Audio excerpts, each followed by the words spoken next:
Day 21. Kung ganoon, isa ka ngang hari, sabi ni Pilato. Sumagot si Jesus, ikaw na ang nagsasabing ako'y hari. Ito ang dahilan kung bakit ako ipinanganak at naparito sa sanlibutan, upang magpatotoo tungkol sa katotohanan. Nakikinig sa aking tinig ang sinumang nasa katotohanan. John 18, verse 37. Ang kapanganakan ng walang hanggan. Ang John 18 verse 37 ay isang magandang talatang pampasko, kahit na ito'y nagmula sa pinakadulo ng buhay ni Jesus sa daigdig. Hindi sa simula nito. Pansinin na sinabi ni Jesus na hindi lamang siya ipinanganak, kundi naparito sa sanlibutan. Unique ang kanyang kapanganakan dahil hindi siya nagmula rito.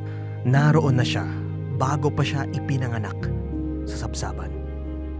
Ang pagkatao, ang katauhan, ang personalidad ni Jesus ng Nazareth ay naroon na bago pa ipinanganak ang taong Jesus ng Nazareth.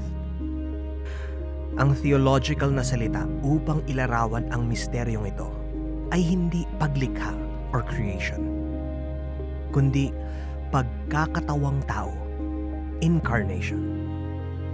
Ang kanyang kapanganakan ay hindi pagkakaroon ng bagong tao, kundi pagdating sa daigdig ng isang walang hanggang tao. Sabi sa Micah 5:2, 700 taon bago ipanganak si Jesus.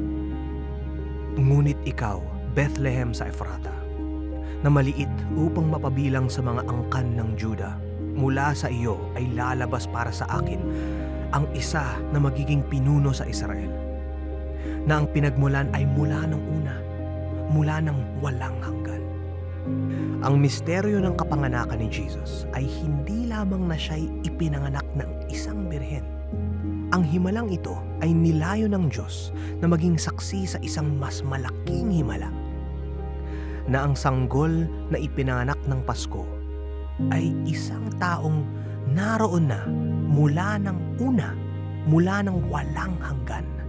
Kung gayon, may layunin ang kanyang kapanganakan.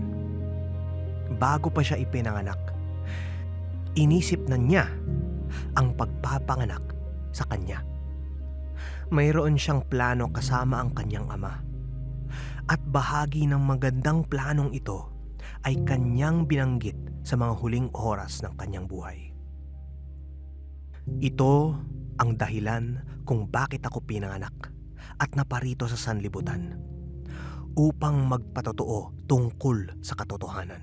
Nakikinig sa aking tinig ang sinumang nasa katotohanan. John 18:37. Siya ang walang hanggang katotohanan. Katotohanan lamang ang kanyang binibigkas. Ang kanyang ginawa ay bunga ng pinakamatinding uri ng pag-ibig, at tinitipon niya sa kanyang eternal na pamilya ang lahat ng pinanganak sa katotohanan.